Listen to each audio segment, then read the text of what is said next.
Paul, we always start with an injury update, particularly the lads who are getting closer. Are they getting closer? Yeah, they are getting closer. Still debatable whether they're close enough for this weekend. But no, we've had some good signs with Morgan, with Owen Moxon, and with Ryan Edmondson. We've just got to make a decision between now and Saturday whether or not it's too early for them, and how much we can involve them. So that's a decision that needs to be made between now and, well, certainly now and Friday morning when I name the team and do our work. And if they're not ready to start, maybe they're ready enough to go onto the bench. But when I select a bench, they've also got to be ready just in case they need to go on in the first minute. They need to be able to do the job for, for a long period of the game. So there's a few decisions to make, which is good. I like that. And we've also had a good reaction from the players who were involved at Stevenage, where they know that that level, particularly for the first 30 odd minutes, wasn't acceptable. And there's been a good reaction this week, so we'll see how they go on Saturday. I know the three lads we're talking about in Edmo, Mox and Morgan, they probably are knocking on the door saying, play me, I'm ready. Does that make your decision easier or harder? I don't really take that into consideration, if I'm going to be really honest. I take a more of a longer term view on it. That, I mean, if it was the last game of the season, then they would play and I would take my chances on it. But it's not. We've still got a load of games to go, and it's more important that we get them right now, because Edmo has been nursing this since Workington early in July. Mox felt it in the Morecambe game. Morgan's just came without any warning whatsoever. So if they've been nursing it for this long, we need to deal with it. We need to get it put to bed, and hopefully they can have a sustained run in the squad and being available for us. So that's the way I look at it. Yes, I want them available because I want to win games of football. I want to give our home supporters something to cheer, and I think they can help us with that. I'm also being very wary that I don't rush them back too early and we end up setting them back for a longer period. This is that long-term view, and we'll take a bit of short-term pain attitude in mind from yourself, isn't it? That you don't want to cause something that actually will lose the boys for a season. Yeah, it would be really easy for me to just say let's win now and sod the rest of it, but we can't do that. As much as it will make my job easier to have better players available and more players available, it's not just about the short term, it's about making sure we are right over a longer period, and that's the way I will look at it. That said, I want to win this weekend. I want to get back to winning ways. I didn't like losing the way we did at Stevenage, and it's up to us to have a reaction. I don't think I'm giving secrets away. Tuesday was one heck of an intense training session. You said it, I know people who watched it said it. You want that, don't you? It has to be. We've got to make demands on each other, because I think when I was younger as a coach, I thought I could change people. I thought I could actually make a big difference. And I think after a while you realise that you can only change them if they want to do it, if they're prepared to do it. So all we can do is set the session up, and we can give the rules and what the restrictions might be and what we expect of it. It's up to the players, it really is, and that's not me passing the buck, because I'm totally aware that the buck stops with me and I'll be the one who gets the blame when it doesn't work, and I accept that. I just want the players to get a level of consistency in the way that they perform. And I said it to them on Tuesday, you train properly Monday through to Friday, Saturday becomes a really easy day, or an easier day. I look at last weekend, all of our running stats were down, and I explained to the players when we flushed the game out early in the week, we got rid of it, we got it out of our system in terms of reviewing it, showing them stuff, talking about things. And when I did that, I showed them the running stats, and they were the lowest of any of the games we've had this season. We talked about first contact, second contacts. I showed them the first goal where we lost too many first contacts and we didn't win any second balls, or didn't win enough. The first goal comes from that. And those are really basic things. That's not about tactics. That's not whether or not you've got a World Cup final game going on, whether it's a Sunday League game. If you don't do those things right, you're not going to be successful. And this group wants to be successful. So the demands have been placed on them, what we expect of them. And Tuesday, I thought they went about it really well. I've got to say, they've done it again today in training. We now starting to add things in where if you lose, you've got a forfeit to do, because I don't want to lose. I don't want them to have that mentality where, well, it doesn't matter, because it does matter. It matters to everybody, and that's the sort of mentality that we have to drive right through the club. Are you able to say what sort of forfeit that is, or is it just something different that you do in training? It's just something that nobody would they would rather not do it, and also it creates a little bit of banter as well, because when you lose, we've had one team today have had to do 10 press-ups every time they've lost a game, and unfortunately for them, I think they lost 4-5 games, I think it was. And one of the comments was does that team not have to do the upper body weights this afternoon because they've done it all this morning? And so it just creates that little bit of a feeling there. But it's you have to have a winning mentality. I'm not saying we are going to win all the time, because I don't think we're in a position where we're ready to win all the time. As a group, I think we're still away from doing that. And we're all going to have to accept that somewhere down the line we are going to be losing games. But I want them to want to win. That has to be the start point for us. And we've had it this week in training. We didn't get it for 35 minutes last weekend. And I want to see a reaction from everybody. It's obvious that we ask why. Do you get a feeling of why it is you get that half an hour from a group that has been riding the crest of a wave of positivity? How does that transfer into something like that we saw for that first half hour? The simple answer is we're human beings. And that's the top and bottom of it. Everybody reacts in a different way. Everybody sort of responds to adversity, to things going against you in a different way. And as a group, it wasn't just one individual. We didn't react properly to the start of the game. It was as simple as that, and it literally was from the start of the game, from the kickoff. We lost the first contact. We didn't clear the ball properly from the throw-in that they threw down the line. We lost the first contact. They picked up the second ball. We cleared it out, went for another throw-in. So we just did a lot of things wrong, and that's what we have to be better at. And for me, there's no explanation for it. I wish I had the answer, and if I did, I'd probably be a really, really wealthy person. But I don't have the answer. The only thing I know that we have to do is we have to just get them back in. We have to start going back down to basics again, or continue getting basics right. And if we do that, then we've got half a chance. We spoke to Corey, I think it was yesterday or the day before, I can't remember when, but he echoed a message that you've got. If it's one defeat, don't let it become 2 in a row. Yeah, that's the mentality we have to have. And listen, we're not going to guarantee that we're going to turn up and we're going to wipe the floor with Gillingham, because they'll be wanting to get a result over on us. After coming down, they will want to try and improve on the start that they've had with one win and one draw, I think it is.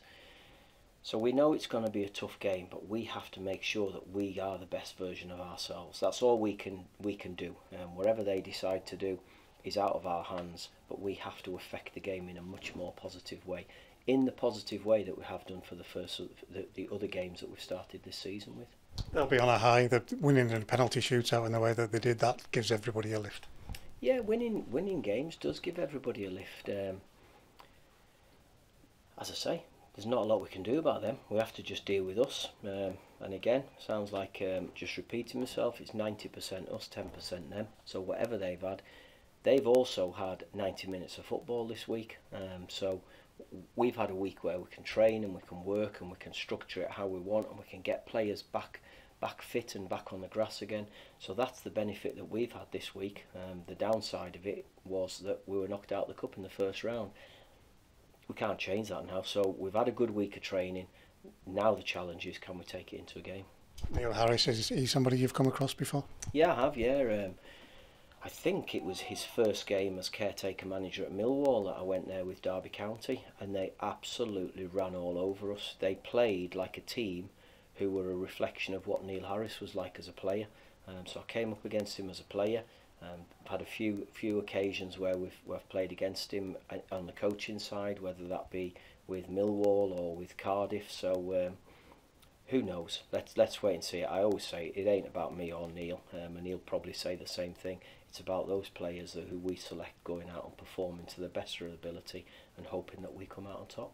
And even with that first league defeat, the fans are behind us at the moment, Paul. You must be so pleased with how they're reacting and continuing to react. Yeah, well, we've got to make sure we keep it. That's the only way we can, I want it to be really positive all round. The only way we can do that is by performing and getting results. Now, last week would only be a blip if we do it right this weekend. We need to get at the best level of consistency we can get for a League Two side. And I say that in respect to the fact that we all have flaws in our character at this level. We've all got something that we can't do brilliant. We haven't got players who do everything right. So we don't have the level of consistency that you probably get at Premier League level. What we have to do is make sure we have a level of consistency that suits us, that's right for us, that reflects what we are like as a group, and hopefully we'll get back to that on Saturday. Paul Huntington in that cameo that we got, it just showed what he's about, why he's played at Championship level. Is he a consideration? Oh, without a doubt, yeah, he's had another good week of training, so he's we're having to be really careful with him, because again it's a longer term view.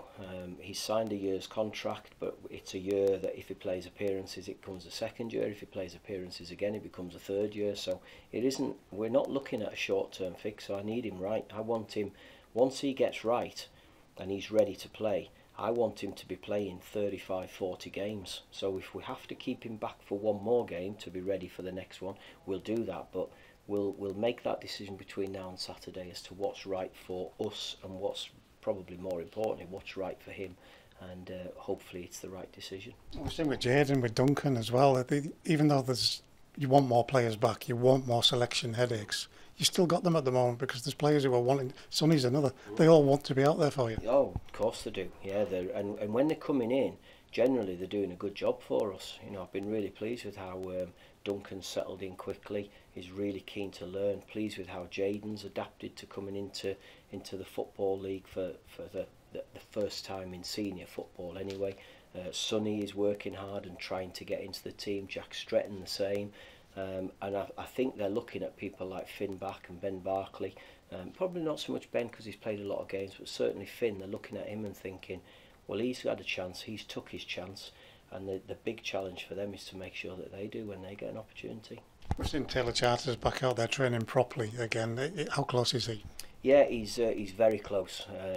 I think it's probably more likely to be the game next Tuesday that will give him his first taster of it. But we'll see how he goes. As I say, we've got another session before we have to make a decision on the team. He's been out quite a long time, so it's maybe a case of just a bit of a slow introduction for him. But I'm delighted to get him back, and just like I want Joel Senior back, because once we get Joel back into it as well, I think we've got senior players who are competing for every position on the pitch, and that can only be good for us. And Taylor, having done that wing back role when he was out on loan, that's something that he's added to his armoury. Definitely has. I mean, I've already told him this, so I'm not saying anything out of turn. He didn't have a great game when I went to watch him when he was playing at left wing back, but I certainly saw enough in his physical capabilities. I saw enough in his left foot to think that there's a footballer in there who can do a job for us. And that was a little bit of my thinking when we've been considering bringing another left wing back into the club, is that sometimes you're looking elsewhere for players when you might have one right under your nose, and I felt it would have been wrong to go and bring somebody in without actually giving Taylor a chance. He got injured through no fault of his own, just through sod's law, and I just didn't feel it was right. So I hope he proves to me that he is worthy of a place in the group, and he is able to go and challenge Jack Armour for that left wing back slot. I don't think we need to rake over the longer term injuries, because you've updated on them, but Brennan, we've seen him this week, he's got a big blue and purple swollen mess where the knee used to be. That's good for him. I know he's a bit grumpy at the moment, he's bound to be. Good for him to be now, this is it, on the road. Well, I think once you have that surgery, the worst part is probably waiting for it, because you don't know what's going to happen. He's had the surgery, it went really well, and the surgeon was delighted with what he did, with how it's turned out. And now he has a start point, and he can look to where his end point is, and that's the good thing for him. I mean, I just went in the gym before, just to have a little blast before I came in here, and I'm watching Joel and Josh Dixon and Toby getting slogged by Jeff, doing their rehab. So they're all coming on really well. They're working extremely hard, and there's lads back out on the grass as well. So we're starting to see a little bit of light at the tunnel, and I'll be delighted when it's a really, really bright light that's shining for us. You said that on Saturday as well. Once you've got a squad back, that really is headaches, isn't it? Because it's the balance, it's the ability, and it's everybody wants to be playing. Yeah, it is, and that's what we've got in all areas of the pitch. And now that the way that the transfer window works, when it comes to September the 1st, that's it to January, and if we don't get that right, we could be in trouble come January. So we have to try and get it right. We've got to try and get players back fit and keep them fit. So I'd like to think that, we ain't going to get any inquiries for any of our players. Thankfully, I've been looking at the contracts over the last week or so. We've got a lot of players who may attract interest, have all got a year's option in our favour. So effectively, they've got 20 months left, not just sort of 8 months. So that is brilliant. I'm delighted with that. It makes me think now that I've got a better starting position next summer than I did have this summer. And again, I'm probably dreaming to be thinking about that far down the line. But as I've said all along, I'm looking long term. I know I've got to get a short term and a medium term fix, but I want to look long term because I want to try and progress the football club and build the club to be better than it was when I first come in February. I mean, there is 5 or 6 days left. I might as well ask, is there anything coming in? Are you still looking? I don't expect anything to be coming in now, and that's twofold really. The first one is the brass tacks of it. We don't have enough budget to be able to do it left, which is fine. They pushed the boat out and give us a little bit more to get the last Duncan into it. And the other thing is, I'm quite happy with the squad we've got. For where we were and where we are now, I think we're in a much better place, and I'm looking forward to seeing how we go with it. And that could change between now and the end of December. When do you start thinking about January's transfer window and whether or not you even do anything, or whether it's another little bit of work to do? Well, I think the benefit of the situation at the club now is that we can actually have a plan in place, because we've got Greg in there and he's working with the part-time fellas, and we've got Jake Hughes helping him with the analysis side of it. And it's funny because I just actually said to Greg this morning about there's your job between now and January to make sure you got them lined up, and Greg sort of joked, I thought we were a team. I said, oh no, not when it comes to this, this is on you, this. So we will all work together, we'll all make sure that we have a plan in place if we need to do anything in January, but certainly moving forward I hope that we're not going to be starting with a blank piece of paper when it comes to a transfer window like we had to do this year. I know we keep mentioning Chris Dennis, but I think we have to. You know, he's equaling club records. He's got another one coming up in sight if he keeps scoring goals. What a season, what a start to the season the boys had. Yeah, I mean, not just in terms of his goals, but I think his all-round game. I mean, his work ethic has been incredible. He's stepped it up another level from what he was last season, and I'm delighted with what he's doing. What we need to do now is hope that what the example he's setting rubs off on a few others and they start scoring goals. It's not healthy that you've just got one player scoring. Brilliant for Deno, but let's get some more adding to it. Hopefully, if others can add to it, he can nick another one and go another step further with his records. And just around the club, the fan zone's a popular thing outside at the front there. The people coming to watch the games. You mentioned it the other day, everything's up. It's going to be good to see them all back here on Saturday, isn't it? It'd be brilliant, yeah, it will. I mean, I've got to say, the last home game, I actually thought fair play to you coming out in that heat to watch it because there's so many other things to do.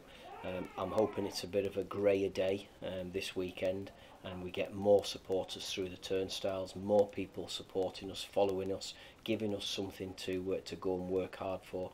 And then, on the flip side of it, we've also got to give them something to shout about. A bit like Dev next door with the darts. Thanks for your time.